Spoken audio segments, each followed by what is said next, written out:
Get an intro music for all of us?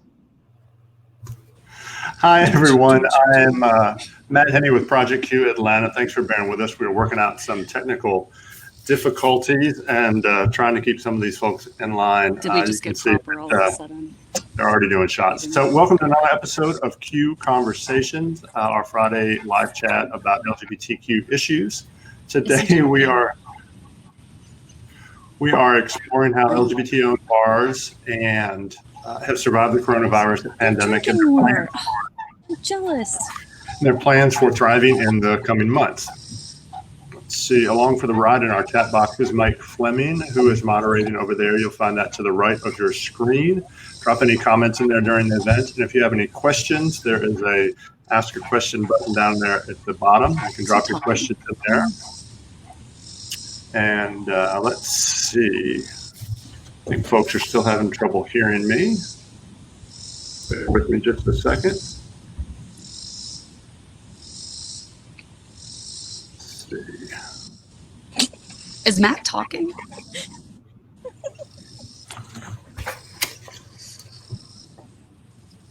What flavor is that? It looks strawberry-ish. Watermelon smash. Watermelon rum. This is chai soda and whiskey. Oh my Jesus, that looks good. Yeah, this is rum, watermelon juice, lemon juice, and sugars. Yum. All right, so we're going to get back to it. So I was just saying there's Is Matt talking? Down at the bottom. Is Matt talking? Yes. Yes, I'm talking. We can hear you. He is? Yes. All right, we'll just keep rolling on through here. Bars in Atlanta were shut down in mid-March and allowed to begin reopening earlier this month. It's nearly 12 weeks that they were closed. And when they did reopen, they faced a week-long curfew in Atlanta that was put in place by the mayor, who was trying to quell violent outbursts from the protest for racial justice and police reform that was going on. So it's been tough for LGBTQ nightlife to regain its footing, and even tougher for business owners to figure out how to survive and how to care for their employees and customers. And speaking of coming back and reopening, I'm pleased to announce that our weekly print magazine is back. We suspended the magazine in April during the depth of the pandemic and thankfully have been able to bring it back. So here it is, our new issue of Atlas. And it's out this week and celebrates what we hope will be a summer of grand openings across LGBT Atlanta. All right, so today to talk about the issues are 5 bar owners. We have Jennifer and Jami Maquire from My Sister's Room. Hi, ladies. Can you hear us? I don't know if they can hear you. Uh-oh. We can't hear anything. Nothing. Well, say hello. Hello, guys. Let's see. We also have Johnny Martinez and Brandon Lai from Joystick Game Bar and Georgia Beer Garden. Woo! Yeah. Cheers. Yeah, we're happy to be here and to discuss things about what's happening. Yeah. Thank you. And we have Richard Ramy from the Atlanta Eagle. Hey, everyone. Good to be here. Thank you, Matt, for the invite.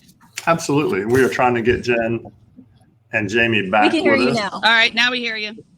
All right. All right, so let's just jump right in. So I wanted to get kind of from each of y'all where things stand today with your bars. Are they open? Are you closed? Are you somewhere in between? So I guess Jen and Jami, if you want to tackle that one first. You go. So we officially had like a soft opening last Wednesday with reduced capacity, of course. So I would say we're in the in-between stage in terms of how many people we're allowing to come in our venue, even though the restrictions have been lifted to a degree. We are still sticking by our own standard of 50% capacity reduced. So that's where we are right now. Hey, Richard, guys, what about you? sorry, Matt. I was going to ask them what they just released the new guidelines and restrictions, I think either yesterday or day before. What are they? Did it go from 35% to 50%?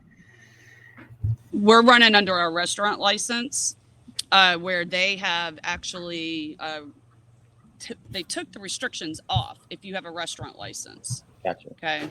So for us, and it says if it's a gathering of 50 or more, then you still must practice social distancing. So to be safe, we are only allowing 50 on our main level, 50 downstairs, and then we have a backyard patio that we're keeping at 50 for right now. So there's 3 different levels for us. But for nightclubs, what did they go from like 35% to 50%? No more than 50 people for the if you it's gone up to 50 or more. You have to practice 6 foot social distancing. All right, thanks. So Richard, I'll just say, Richard, so how's it been with you? I think you're open now. We are. Our first day was June the 3rd. We were going to open on June the 1st, but we had a couple of nights of protest, so we gave them room and the ability to protest. And so on Wednesday, on the 3rd, is when we reopened. But I'm really concentrating. I think it's Jen and Jami were talking about their patio. I'm really concentrating on the outside area of the Atlanta Eagle. The inside is open, and we have the back portion of the bar open, but our main focus right now is the patio, because we have a 2-level patio that holds a lot of people. And for some reason, I feel that a lot of people feel a little more comfortable outside. They don't feel like they're in a confined space, and I think they enjoy themselves better out there. But we do have the pool room open, and the back bar and the club room, and the what we call the bear bar in the back, and we also have the patio bar open as well. Johnny and Brandon, what about you guys? We're doing, we have 2 spots. We've got Joystick Game Bar and Georgia Beer Garden. And so there's 2 things happening. At Joystick Game Bar, we've begun to-go sales of both alcohol and food. One, for instance, we're really pushing our boozy slushies, which are delicious. And our bottled cocktail sodas, which are, the fizzes are amazing. We've got the people we've got in our kitchen. The name of it's Day Chow Chow, which is a Korean food, which has been going well. So we've been opening up also for private reservations for the arcade itself. So that's how Joystick is started, and then we'll slowly ramp that up and expand to letting people in at all hours. Yeah, with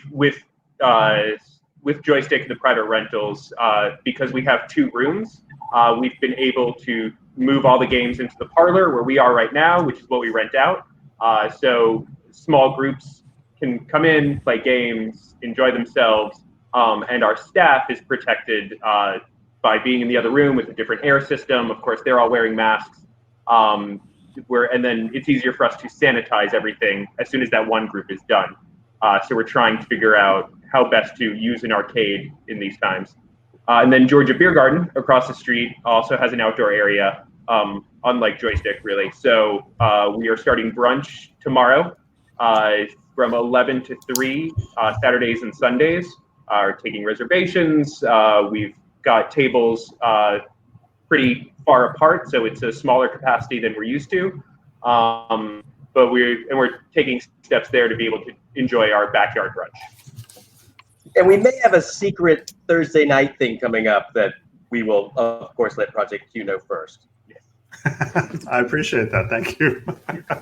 I thought you were going to give us a special drink code for our first free drink or something.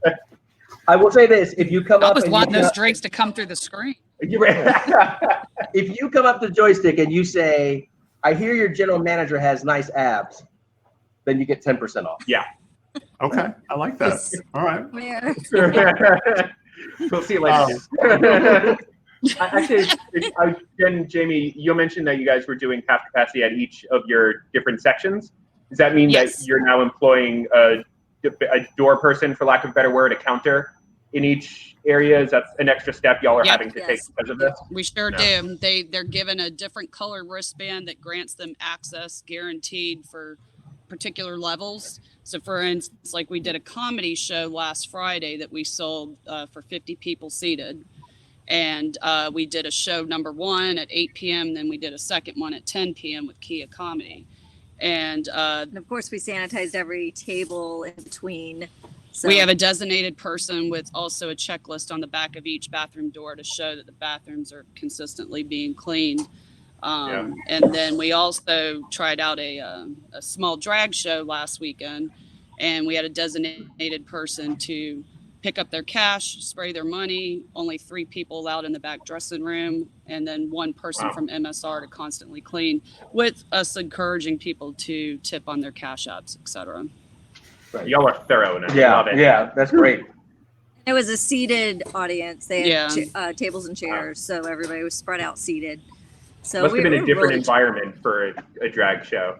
Something Yeah, a little right. It different, is. but And it was interesting that everybody did gravitate, like you were saying at the Eagle, to being outside, because people really don't want to be confined into a space. So we're kind of in a unique situation with a 5,000 square foot venue, and then we have this fenced-in backyard that we put turf grass and picnic tables, etc.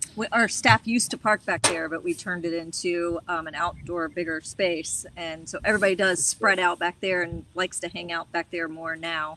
Yeah. And as that grows, That's great. we're just going to go ahead and put, hand washing sinks and porta potties. But we have a designated person that is their job is to clean the whole entire night.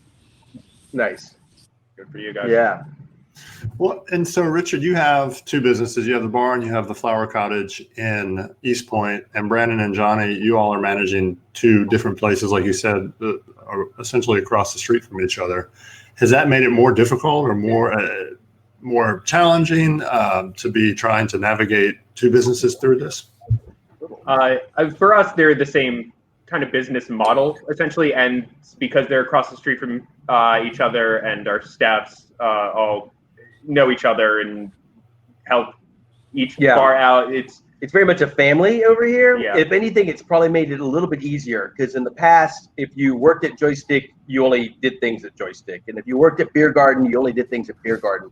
But now we're just allowing that to go back and forth so that we can, quite frankly, become one bar separated by a street, where it just feels even more like a family. And honestly, everyone who we have working with us here at Joystick or at Beer Garden, the way they have just stepped up to help us out, because they know the situation. They realize we're not making a lot of money. In some ways, it almost feels like they're doing us a favor by coming out to work. We just appreciate that, because they're working hard. While at the same time, so many of them are going down to the protest and helping out. So they're working 2 full-time jobs. They're working for justice, and they're also working for Joystick, I guess. So one of which pays better, and that would be the justice. Yeah, and one of them is much more important, obviously, clearly, especially on a day like today, which is important for us to remember. Yeah. Richard, what about with you? Because you have 2 different businesses, and they're a good distance from each other. Yeah, well, they're totally, 2 different types of business. So, of course, at the flower shop, we've really concentrating on the no contact delivery and, leaving things by the front door or, stepping back 6 feet so they can, receive it. And there's also the bar is, totally different. My main focus at the bar is just, before we open, like everyone did, we have like 8 or 9 sanitized stations. We have a hand sanitizer at every door, whether it's a bathroom door, entrance door, and exit door. And we have also staff that's cleaning constantly behind everyone. And we're just doing everything we can to keep, to keep the community safe and, make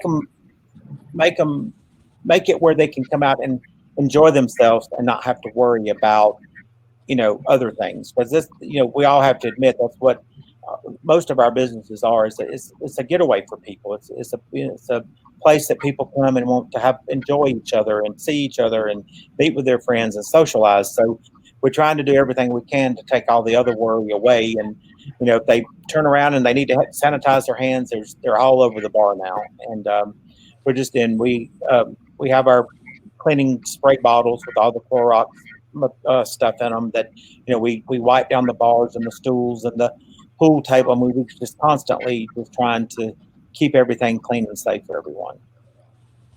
Richard, is that Dolly Parton that's behind your head? That's I was going to ask the same Wow. thing. I also want to know that. You get the award for the best background for this. My other background didn't work. You, Richard. Yeah. This is the whole Dolly wall back there. The whole wall is. Wow. Hey, Richard, we've got a Dolly Parton pinball machine. Yeah. You say if you want it. Come on, sign it. So So, the best props. So I think you've touched on this a little bit, all of you. How have you, in addition to caring for the business, you have employees that you've been caring for. How has that been? How have you worked to try and take care of your employees? Well, I can say that in our case, we've gone through and every time there's a question of how we pay people, our goal is always to make sure our employees get the most that they can get. So we want to make sure they're getting state unemployment while we're super, under our normal capacity. Same with the federal unemployment. These are people who work really, really hard. And traditionally, we go through and pay way above minimum wage. At Joystick, we guarantee a $15 minimum because we believe we should practice what we preach.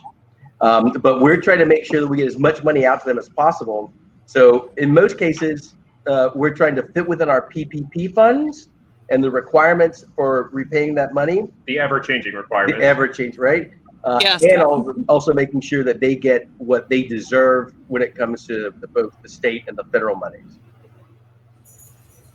And the state is another way, I think most of us, I'm sure a lot of businesses, as the employees come to work every night, we take temperatures, and we're still checking temperatures at the door for our customers.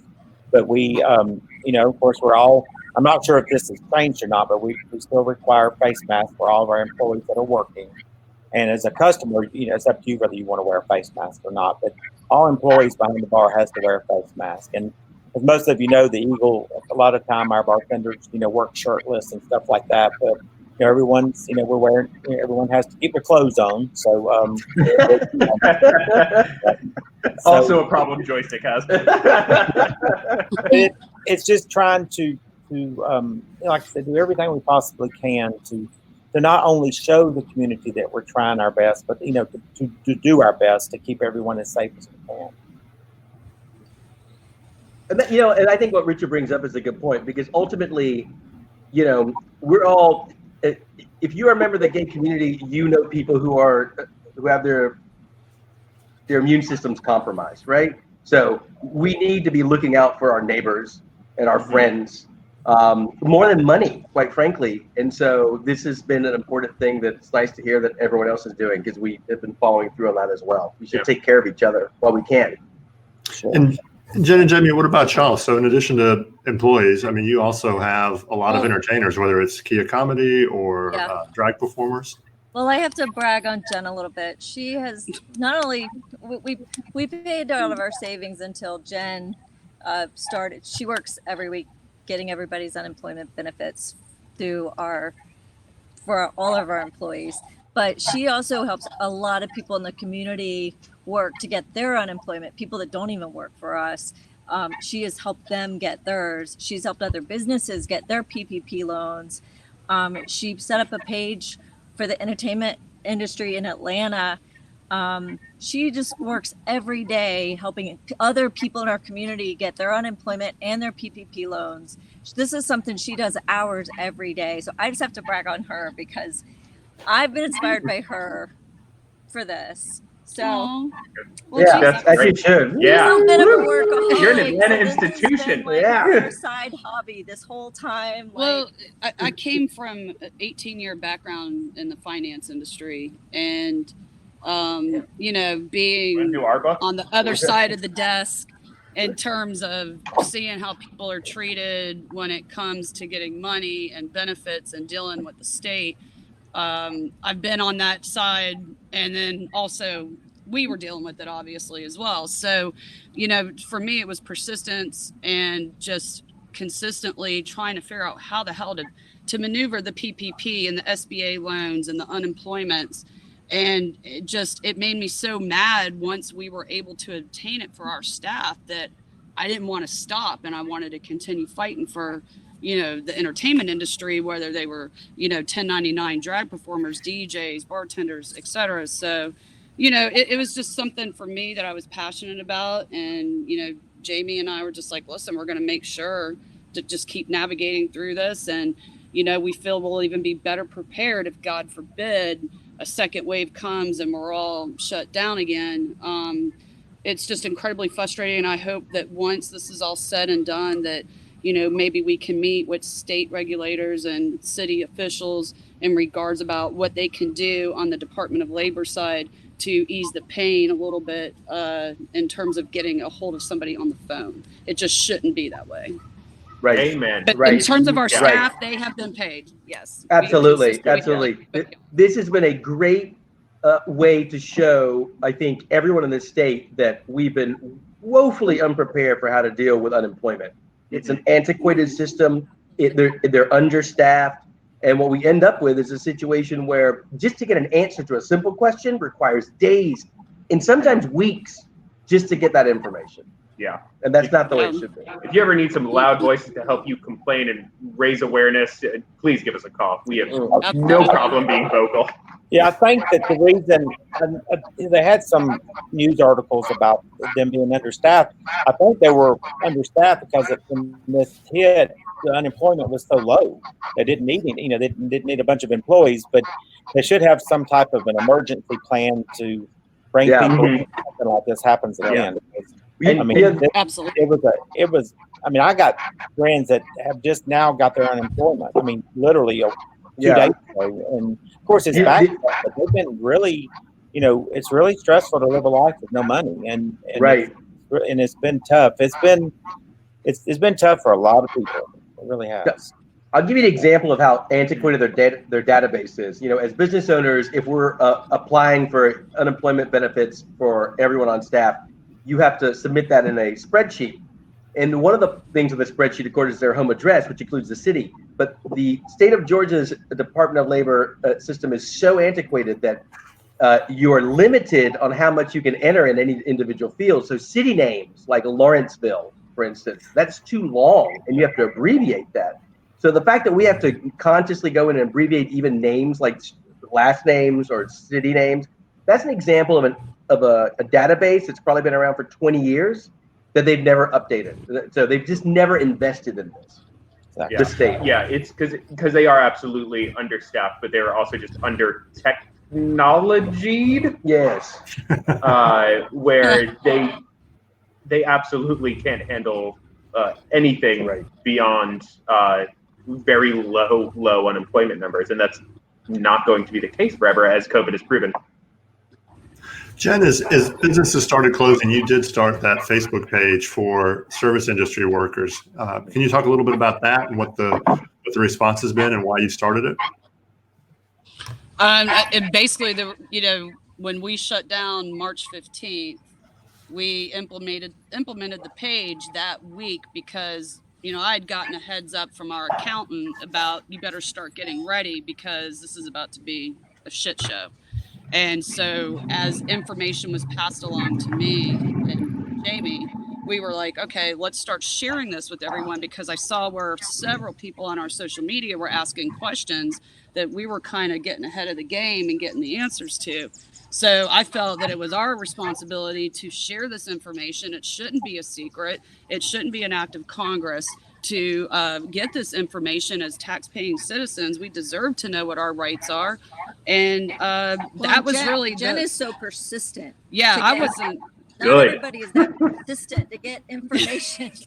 And she's like a dog with a bone. Not everybody goes after stuff like that. So not everybody's literally in 14 days, our staff had their partial unemployment, and then a month later, the CARES Act had kicked in. And I was so persistent, I actually went back and backdated it to the 15th of March, and they were all getting supplemental pay, getting backdated from the CARES Act as well. She was actually getting our staff that wasn't even. She was actually getting people, from other companies, like through their companies. Yeah, like where they had been, because 80% of our staff is part-time, and then we have about 6 full-timers. And so a lot of them do have full-time jobs. And as they lost their jobs from their full-time jobs, they weren't even getting that CARES Act, which was kind of incredibly frustrating to see big corporations dropping the ball for their staff. And how is a little small business like us able to navigate the system and figure it out? And, and then it also goes back to how we didn't get the first round of the PPP loan, but these big corporations did. And so, Jami and I, we've always been weird about who we're going to support. And all I have to say is that we all need to continue to support Black-owned businesses and small businesses and make sure we're taking care of each other in this community, because the big corporate guys sure the hell aren't. Right. And register to vote. Yeah. Register to vote. Show up in November. If you want to see real change, you have to vote. You can't complain about it if you don't vote. Go vote. That's goodness. Yeah. And so as you guys look to reopen, when you were allowed in earlier this month, you had like a list of 39 regulations to follow. So what's it been like to try to reopen your business and do it with a list of requirements that is that long? Well, one, it's nice to have some sort of guidance from the top, I will say, because for a while there, it seemed very much the Wild West of just, there's a virus, good luck. So it's nice, but it's difficult because each individual business has a different model and a different nuance. Like an arcade is a little bit more nuanced than what the Eagle or what my sister's room is or what Beer Garden is. I think it's important to have those for safety and for consistency, but each business still has to tailor what their model is to what their model is. Oh, right. That was terrible. Right. You can't really take that one list and apply it to all businesses evenly. Although we've gone even further through guidance with the Old Fourth Ward Business Association. They came up with a tiered system of additional steps that every business is taking to go through and ensure the safety and the health of our guests and staff. And so there are 3 tiers, depending on the type of business you are and what you have. And I think we are at both spots going to be doing tier 2, which are just all of you can go to the Old Fourth Ward Business Association's Facebook page, if you search for them, and that will show you a list of all of the different steps that are taken from tier to tier.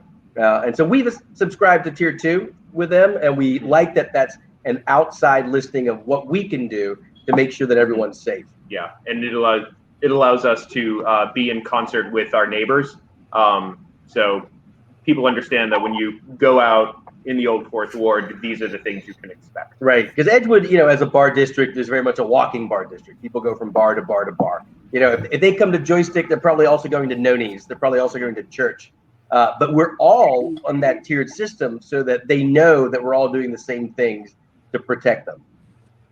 Wow, that's great. And Richard or Jen and Jami, did y'all want to that talk about those regulations and how you've been working to meet those? Yeah, what's interesting is I'm not sure if the Eagle has a restaurant license or if they're on the nightclub only end. You guys run as a restaurant, right? We're nightclub. Okay, so for us, we run under a restaurant license, and we're a restaurant by day, more of a nightclub at night.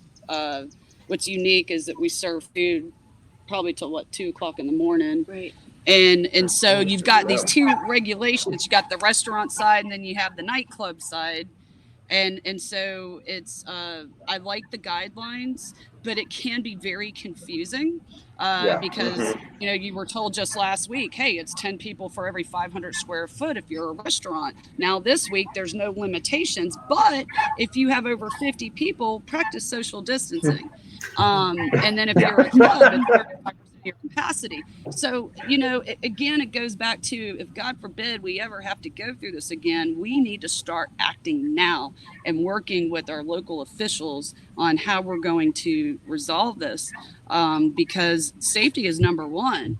And we're not comfortable going over 50 people on each level right now. So at my sister's room, we are going to stand firm until there's a cure on how we're going to handle this. And it is what it is, but it's an interesting situation. I think there's no playbook. We're all taking this day by day. Hell, next week we may be changing the playbook again. We just don't know. Yeah. Right. Yeah, I totally agree on the day by day thing. I mean, everything. I mean, I've not even opened my dance floor open. I've not opened my dance floor yet, and I'm not sure when I'm going to. The plans are to open it in July, but it also is going to depend on what's going on with the numbers. So I haven't really talked to many. I got an echo. I really hadn't talked to another club that has a dance floor, but I'm thinking about, and it's not set in stone yet, but I'm thinking about requiring masks on the dance floor if we do open the dance floor, because I really don't see any other way to protect everyone if you're going to be in that close proximity of each other. So I'm talking with my DJs and the community and trying to make a decision on what to do with that. But when I open my bar, I did not open the dance floor. I'm not ready to open the dance floor yet. I'm trying to take baby steps and do it, sort of a section at a time. Yeah. That's exactly what we did. We just got high top tables and put them on the dance floor in its seated area. People dance around the tables. That's going to happen. But we stay in their groups. We're not comfortable opening the dance floor yet either. Although I will say a Masquerade Dance is very sexy. Yeah, we're into that, Richard. Let us know. We'll show up for a Masquerade Dance. Yeah. That would be something. But I think that one of the things that we all should do, and I think we are doing, is that we have to give our customers a little credit. They're very, if the people that are coming out want to come out, they really know what they're doing and everything. I give my customers a lot of credit when they come out. They don't try to get in anyone else's space. They respect one another. There's no mouthing about the customers that do want to wear masks. Everyone is just so full of love right now and understanding, and that really makes our job so much easier. So, because we're there to give you a space to come and enjoy yourselves. But as a business owner, whether it's a nightclub, a restaurant, a flower shop, I don't care. You want to do everything you can to take care of your customer. So I really, I take my hats off to my customers, and I'm sure y'all do as well, as how well everybody is adapting and helping make this smooth for everybody. I'm very, very happy with that. Yeah, absolutely. Well said, because it is so easy to be cynical and underestimate the public, masses of people. But that's not the case. That's not our experience. Right, especially in the gay community. I think people understand that we need to, we've gone through pandemics, right? We've gone through things that have affected our community. We understand that we've got to come together and look out for each other. So I feel like it's a little different, but it's still hard. It's still hard to make sure that you get everyone on board. Yeah. And how are customers responding? Are they coming back? Are you still hearing concerns that they're worried about their safety? What are you all seeing? We're getting great feedback on our watermelon slushy, our rum slushy. Well, listen, I have got to say this because it's very important. And this is I don't know, how y'all feel about it, but the way I feel about it is they are coming back. They're not coming back in the numbers, but I feel like a lot of small businesses are going to have to find a way to survive in less numbers. And I don't know if everyone's going to be able to do it. I mean, I've been very open. I did a big article with the Atlanta Business Chronicle about this, and that is I'm very open to the fact that we have to do so much revenue in order to pay the bills, and I'm sure everyone's in the same boat I'm in. I mean, it is scary right now. I mean, because the number of people that we need to come back have not come back. But I encourage my customers before I open, I said, look, if you're comfortable with coming out, please come out and have a drink. But if you're not, I hope and pray that we'll be able to see you when this is over. That's what I'm really trying to do on a day-to-day basis, because we all know a lot of time people that has never owned a small business don't really know what it takes to operate one. That's true. And I mean, everything from the water bill, I don't know if our water bill is as high as mine, but from the water bill to the light bill to the insurance, I mean, there's a lot of overhead in running a business. And so I'm hoping that we all are going to survive this. And I think that it's going to take a lot of micromanaging and a lot of, trying to do your very best on managing with smaller numbers, because I really feel like everyone's not ready to come back yet. Yeah, no, I agree with that.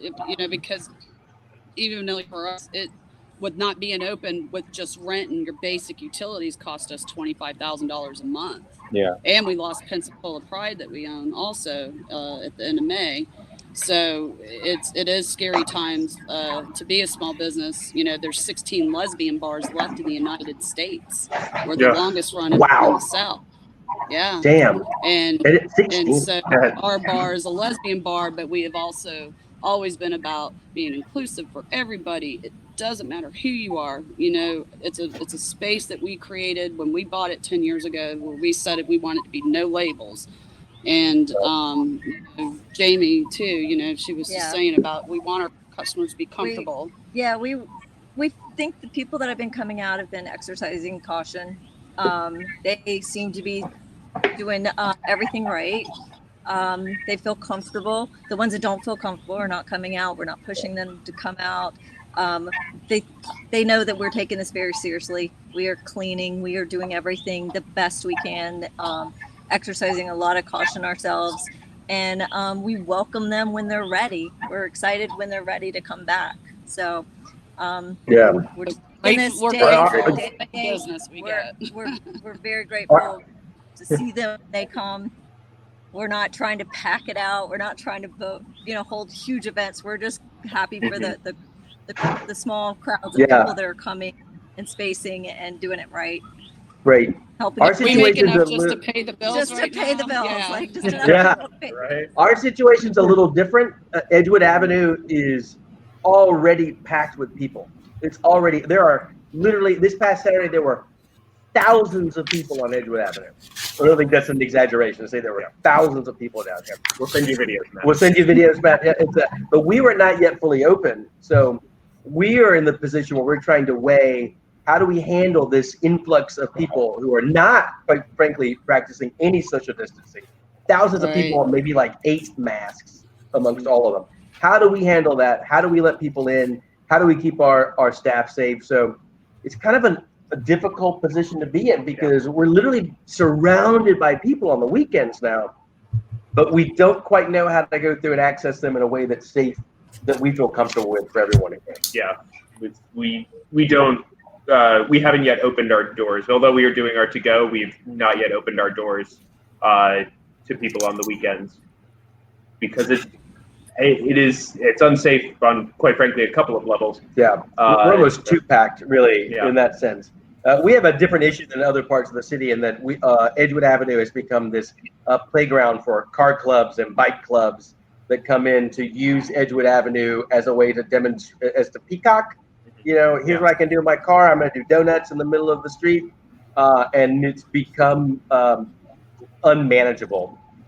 Just in the last 3 weeks, it's become unmanageable in the middle of COVID. While most of the bars are closed. Yeah, literally. These people are not here for the bars. Yeah, 90% of the bars are closed on the street, and we've got a street party going on every weekend now that we can't control.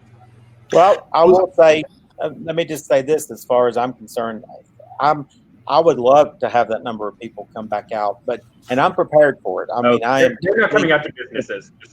Yeah, if there's, I don't know if anyone ever visited Atlanta Eagle during Pride, but you know, the last several years I've turned the back parking lot into a big bar, and that's exactly what I would do in this case. If there's too many people in the bar, we're going back to the patio. We're going back to the driveway. I mean, I'm not gonna allow the bar to get unsafely packed. It's just not gonna happen. And that's what we've been doing, is that we're not yet open to the public, so we are doing to-go food and drink. Mm-hmm. What gives us a little bit of concern is that we make it very clear on the back of these things that this is for home consumption. It is not for public consumption, that it's still illegal to drink. It's no open container in the street. Yeah. But, once they buy these from us, we don't have any control over it. And so, we need to sell. Yeah. And all of the images that are out there with Edgewood Avenue on Friday, Saturday nights, where it's just packed with people, no business is actually benefiting from that. Yeah. So although there are thousands of people on the street, we're a part of a coalition that includes residents, as well as businesses, and it's slower than ever business wise, despite this massive party on the street. They're bringing their own alcohol. We've been trying to get the city of Atlanta to help us with this, because this is a massive, if we're talking about quarantine, this is the exact opposite of quarantine. I mean, there are, again, thousands of people, and the city doesn't seem to want to help us, or at least not clue us in on what they're going to do. So we're trying to manage. But if a gay bar was doing that, they would get in trouble. Oh, right. Exactly. Absolutely. If it were Yeah. anyone The else, but hypocrisy. because it's on the street, they're not doing much of anything about it. Well, we have a bar down the street from the Eagle that does valet parking on a state highway on Ponce de Leon, which is extremely against the law. And Can we name them? And I don't even know their name because they will do nothing about it. And then, so yeah, if it was a gay-owned business, you better believe they would be on top. My concern is You that the definitely state of know Georgia, that. I know that. you know, the state of Georgia just passed a law that went through and made it so that you can't sue an establishment if you claim that you became infected with COVID at that establishment. And our issue with that is that once you pass that law, well, then what's to go through and enforce businesses to make sure they're taking care of people? Because now they got this legal protection that, quite frankly, they don't have to do anything if they want to. Yeah. And that's also wrong. And and so Well, So I just want to jump in. And, individual person to make a Go ahead, Matt. You're in charge. they want to support. Sorry. I'm sorry, Matt. You were trying to actually moderate this. Sorry. Please. Guys, I was going, you don't get us going. Right. Yeah, watch out, Matt. We've been drinking. Yeah. Not Did us. Matt freeze up on y'all? We didn't lose him, did we? Yeah. This also has caffeine in it, so I'm a little like, wow. Does anybody see Matt? I see Matt. He Oh, froze. frozen. Frozen. Hey, Froze. I thought what he a was. delightful Let it face go. shot. He was beautiful. I know. I thought he was just We're in smiling. charge now, You were guys. saying he just froze. We can say whatever we want now. He's gone. Yeah, right. Absolutely. I love it. Woo! This is an autonomous zone. You know what I was Do whatever Open we want. container Let's city. talk about that. what I was actually going to Why say is he so about- tall? you were talking about them passing that law where businesses won't be liable. I can assure you, and I'm sure y'all are the same way. If we do something wrong, our community checks us. They'll come to me and say, "Richard, no, this ain't the way." So that's why we're so connected with our community, and I'm just like y'all are. I mean, if they're uncomfortable with something or we do something wrong, they're going to make sure that we're checked. Right. And, that's what I love about my community and my bar is that they Absolutely. they call it their home. Hey, Matt, glad you could join us. Hey, Matt. Yeah. Oh, Matt's here. Yeah, they Welcome, actually call So it- in Ladies and conclusion, gentlemen, Matt Henry. Yeah. he's back. I got to stop talking about him. Yeah. I think, Richard, you bring up a good point, though, because the vast majority of us are like that. But every now and then you get one operator who decides they don't give a shit, right? And I'm not going to call names out in the middle of Midtown, but we have people who very early on just let it happen in their parking lot and didn't go through and control the crowd and make sure they disperse at a time where we're trying to protect everyone. And quite frankly, I'm okay with calling people out who don't do that. Like at a time where we're all trying to come together to make things better for all of us, if you're not on part of the team, that's okay. You can make your own decisions. But I think it's all right to point out that you're not a part of the team and trying to make things better. all right, we're going to get to these questions now. None of them back, and everybody can hear me. So let's see. I had a question from the attendees. Are you all worried about contributing to a second wave of infection? Do you have any kind of estimate of what that risk might be?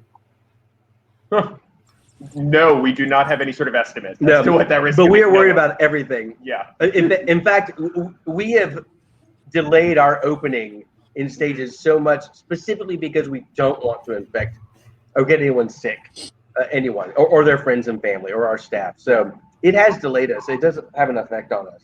Yeah, I've been personally affected with my fiance. He worked at a restaurant and he was asked to come back and he wasn't comfortable serving tables of people because he has a compromised immune system. And so we are very conscious of what our staff is going to have to go through as well as our community.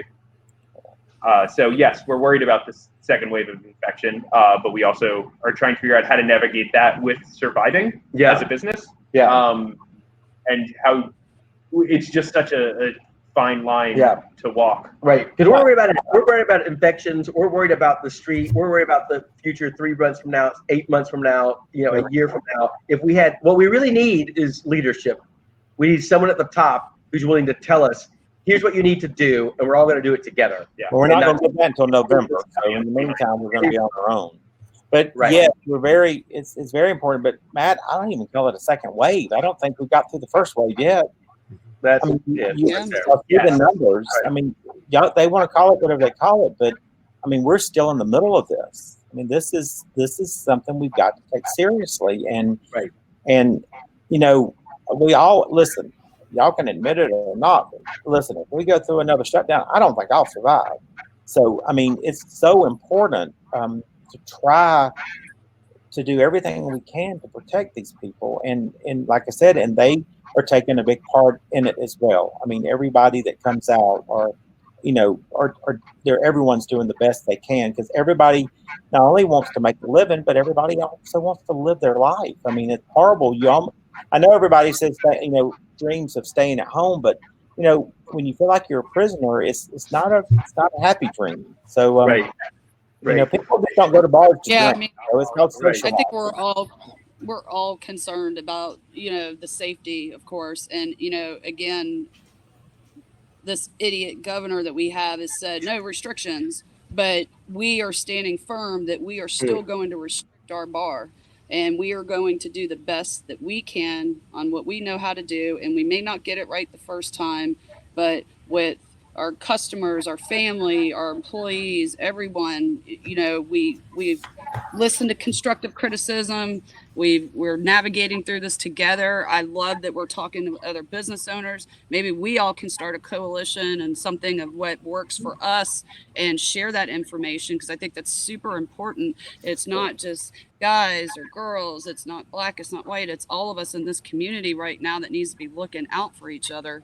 And we don't want to be the problem. We want to be the solution, but people do want to go out.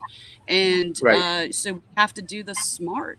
And we're not going to open our bar at a full capacity of 400 people. We're sticking to 100 people inside and 50 outside. And that's all we can do. Completely. I think the key word for every single person on this panel seems to just be community. Right. And sometimes that means not opening completely, like you're saying. But it's looking out for our family, for our very extended family. Right. Because these are all locations that are not owned by some big giant corporation, right? These are all individual spots where you can talk to the owner, you can find the people who are running the place. And that is a part of the community. And I think that's what's so great about everyone we've got here, is that we all do give a shit. Yeah, but it's succinctly. So Kimber asked, are any of you requiring or considering requiring patrons to wear masks, or is it just staff? Just staff, and it's optional for us with the customers. But we are checking temperatures though when you come into the door. We are also. Yeah, right now it's staff, and most of it's to go, right? But we are asking that you wear it when you come in. We understand that you can't wear it while you eat or drink, but we do want that initial response.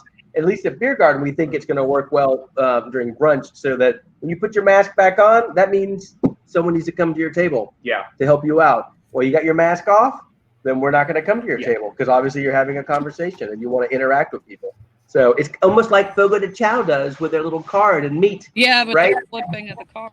Yeah. And Your mask becomes booze. Yeah, it helps protect our staff from doing unnecessary table touches and being exposed. And it's also just a good signal of, okay, we're done with this plate, or we have a question, or whatever. Right. So it turns out we're not going to walk in at an inopportune moment in your conversation unless you've got a mask on. Yeah. Once you put that mask on, we'll come talk to you. Otherwise, although I will say, as a former bartender, I absolutely miss walking into inopportune moments of the conversation. And our last question is, what can patrons do to help you guys, you all, in this difficult time? Understand why we're restricting. Understand why we're restricting our occupancy. Understand why we're asking you to wear masks and sanitize your hands before you walk in and touch our games. Yeah. Understand that you just kind of sometimes you have to order to go and go home. Be patient. Be Yeah. patient with us. We were patient with you when you were throwing up in our bathroom. So be patient with us now. And also what they can do is what they are doing. Come out to have a good time. Do use the hand sanitizer that's throughout the bar every time you go to the restroom or enter or exit. That's what it's there for. We're not going to run out. God knows I've got gallons and gallons and gallons. I've been hoarding it. So we've got, sanitize your hands. Give the other patrons around you, if you don't know them, if you're not with them, give them the space that they need. That's most important. If you come in with a group of people, y'all kind of stay together, and but the people that you don't know, be sure to respect them and don't get very close. And the main thing, and we're watching this closely, and I'm saying this with a lot of love and respect. If you've had too much to drink and you can't make those decisions, it's time to go home and take a nap. We as always, never changed at the Eagle. If you need a ride home and don't have one, we'll get one for you. But if you get to the point where you can't do those things, do us a favor and the people around you, go on home, take your little nap, watch a little Ellen or reruns of Will and Grace, and enjoy your evening. But don't, right now we've got to all watch our intake and make sure that we can make those smart decisions, because there's a lot of decisions that's having to be made now that we've not had to make in the past. We can't be as free as we used to be, where we can just get drunk and have a good time. And it's sad. A lot of people, I just read an article in the New Yorker, and it was talking about going to gay bars. I've got to read this article. I wish I could tell you which one it's in, but it was talking about, leaving a gay bar and someone giving you a kiss on the cheek and you never see that person again. I mean, those days, we miss those days.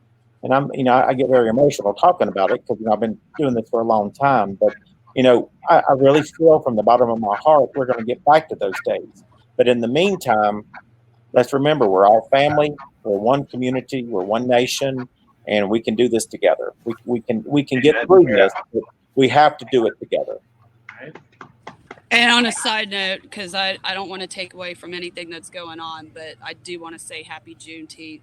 And we need absolutely. to keep fighting for our Black and brown brothers and sisters. Black lives matter. Black trans lives matter. And make sure you support Black-owned small businesses. Absolutely. Do what you can. Absolutely. So important. We cannot get away from that. Yeah. As a member of the gay community, if you feel that you are somehow put upon by outside forces, then just imagine what it's like to be gay and a person of color, right? Or to be trans, or to be in a wheelchair. Just imagine the obstacles you go through in your daily life. So yeah, that's, as you all said, that's the community that we need to be, which is to protect those Southern Fried Queen, Taylor Alexander. And I'll say exactly. And we love the House of Alexander. Yeah, exactly. That's why we delayed their opening, was to give the people of Atlanta room to protest. And if they have to protest more, we won't open those evenings either. It's to give the people room to let their voices be heard. It's so important that we as a community stand with everyone with this. Black Lives Matter, and we have to stand together as a family, as we always have. Yeah. The fact that we can all do this right now in a way that feels so normal and laid back, and just not even like we're pushing any limits. Because of the riots that took place at Stonewall, because of the people who are willing to go through and question authority and say, this isn't okay, we need justice, we need to be treated like human beings. If you are gay and you don't see that same thing in the Black Lives Matter movement, then just give us a call. We'll explain. Right. Well, because that's a problem. Y'all, from 2009 into present, we tried to reform the City of Atlanta Police Department, and I didn't do it. My customers did it. Lambda Legal did it, and Dan Grossman did it. But let me tell you, we started something. At least we got rid of Red Dog. At least we required them to wear name badges. At least we got them doing sensitivity training and learn how to treat the gay community. but the reform has got to continue. It cannot. It should have never stopped. We should be begging for police reform. Absolutely, but we should acknowledge the success we've had, right? Because the action that you took, Richard, helped us get a chief of police. At the time, she's no longer our chief of police, but the fact that we ended up with a gay female chief of police is in part because of the efforts that you took place to go through and stand up against. Let me tell y'all. A lot of people don't know this story, but I was going to run. I was scared to death, but we had a representative, and I'll never forget her.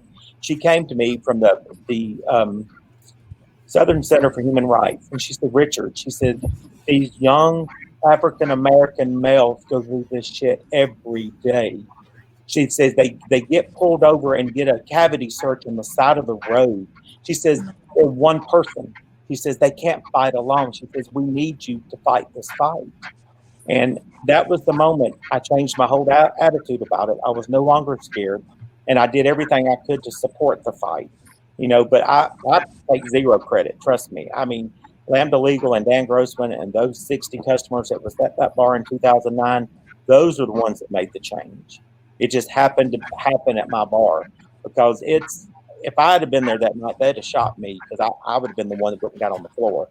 But I'm so thankful that we did just a little tiny bit of something back then. But God, we got a long ways to go, and we've got to fight together and stand behind these people and let's help them let their voices be heard. And let's make change together as a community. Right. There's nothing more American than helping voices that are not heard be heard, or it shouldn't be. Absolutely. And I've got to say, Johnny and I are honored to be a part of this panel that has the Eagle and My Sister's Room, two institutions that I've been patronizing way longer than I legally should have been. We've been so drunk at both of your spots. Yes. So many times. You have no idea. You have no idea. You only have heard the rancid karaoke we have done. I just want to jump in on the topic of police reform. Our Q Conversations next Friday on the 26th is going to be about just that, about reforming the Atlanta Police Department. And we're going to have as guest City Council member Antonio Brown, who has been involved in a lot of the protests and is the council's only LGBTQ member, and Dan Grossman, who Richard mentioned is one of the attorneys that's helped sue to force reform in the Atlanta Police Department after the Eagle raid. And on that note, I'm going to have to bring things to a close. So I wanted to say thank you to Richard and to Brandon and to Johnny and Jami and Jen, and appreciate all their time and valuable insight today. And thank you to everybody who showed up to listen to the event. Thank you. And y'all, please tune in. Take care, guys. Y'all tune in next week. If you've never heard Dan Grossman speak, he is an incredible human being, and you've got to listen to what he says. He's just incredible. I can't say enough about Dan Grossman. So please tune in next week. It'll be a very interesting discussion. I can't wait.